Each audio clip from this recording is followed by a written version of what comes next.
I want to go over the creative pyramid because this will help you and guide you creating communications about your brand.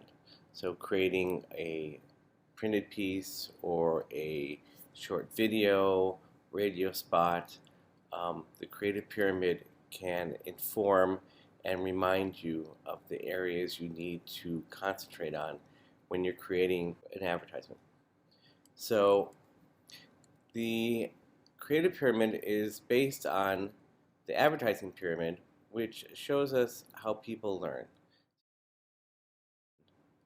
And people learn by one, being aware of what they need to learn, being aware of an issue.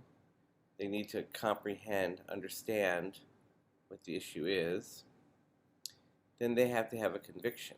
They have to have a belief or a concern created by a desire, which will lead to an action.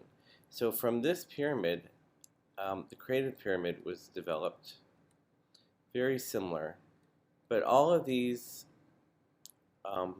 different issues need to be represented in your ads.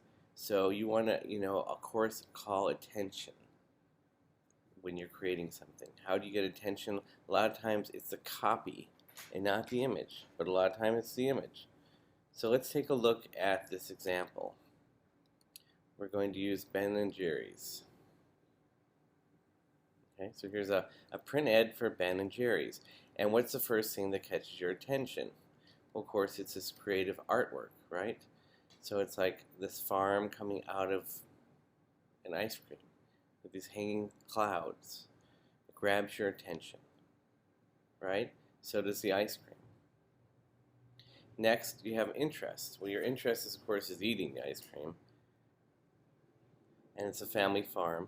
And then, so this copy is, you have an interest in it, family farms, because that's something means that it's wholesome or more authentic.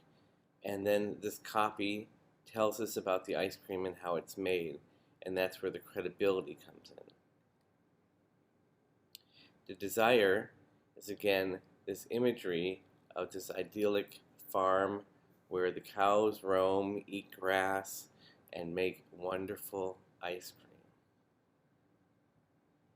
And then you get the action, the call to action. It's what's inside that counts. So they're telling you it's the quality and eat this food. It's good for you. So when you're creating your ads, pay attention to this, and in your assignment, when you have your designs done or even outlines, you're going to tell me what parts of your ad, film, video, print ad, interacts with the creative pyramid. Okay?